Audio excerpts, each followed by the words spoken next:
In the autumn of 1888, London was gripped by a series of brutal murders in the East End district of Whitechapel. The killer, who became known as Jack the Ripper, murdered at least 5 women: Polly Mary Ann Nichols, Annie Chapman, Elizabeth Stride, Catherine Eddowes and Mary Jane Kelly, within a span of a few months.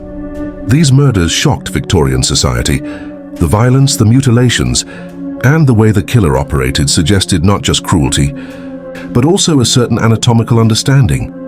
In 4 of the canonical 5 cases, the victims were severely mutilated, throats cut, abdominal organs removed. The crimes took place at night or in the early hours in dimly lit, foggy streets, where the faint glow of gaslight barely cut through the darkness. Whitechapel in 1888 was one of the poorest parts of London. Overcrowding, poverty, lack of sanitation, and poor quality lodging were common. Many women turned to prostitution simply to survive. Homelessness, unstable work, illness, and social stigma were everyday realities. These conditions provided both opportunity and cover for a killer able to vanish into the labyrinth of alleys. The police force faced enormous challenges. The investigative methods were primitive by modern standards. Communication between jurisdictions was weak. Forensic science was in its infancy. Crowding, fear, and sensational media coverage all increased pressure on the authorities. The public demanded answers. The newspapers sensationalized the events, and the murderer, who left few clues, managed to escape capture. Another key factor was the media's role in amplifying terror. Newspapers spread gruesome details, often exaggerated or based on rumor.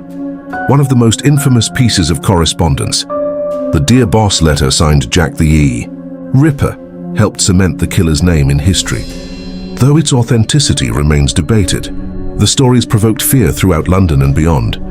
Though the canonical 5 murders stopped by November 1888, the impact endured. Jack the Ripper became a legend, a ghostly figure in public imagination. His crimes exposed deep inequalities and vulnerabilities in Victorian society. They changed the way people viewed policing, public safety, and the dark undercurrents of urban life.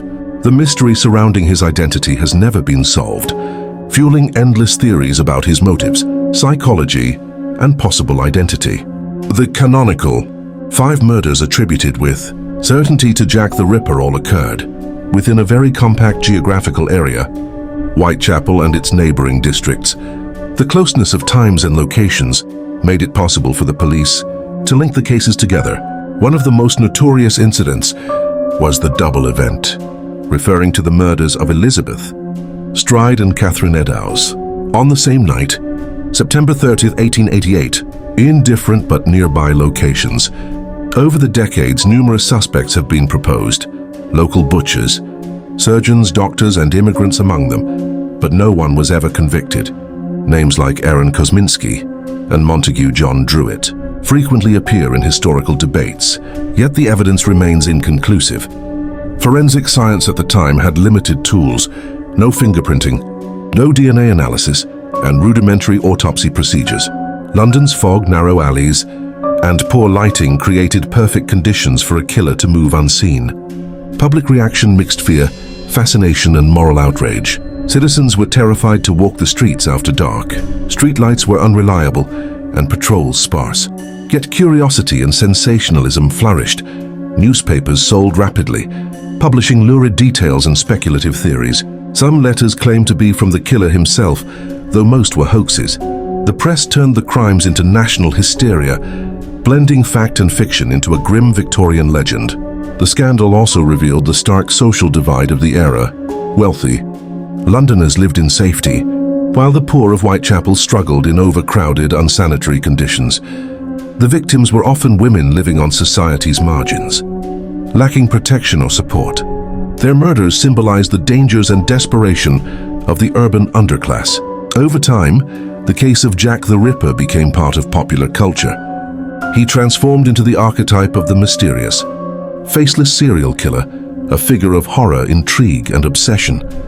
Today, Ripper tours guide visitors through the same streets of Whitechapel. Museums exhibit artifacts and theories. Countless books, films, and documentaries continue to explore the enigma. More than a century later, Jack the Ripper remains an unsolved mystery and a haunting reminder of Victorian London's darkest shadows.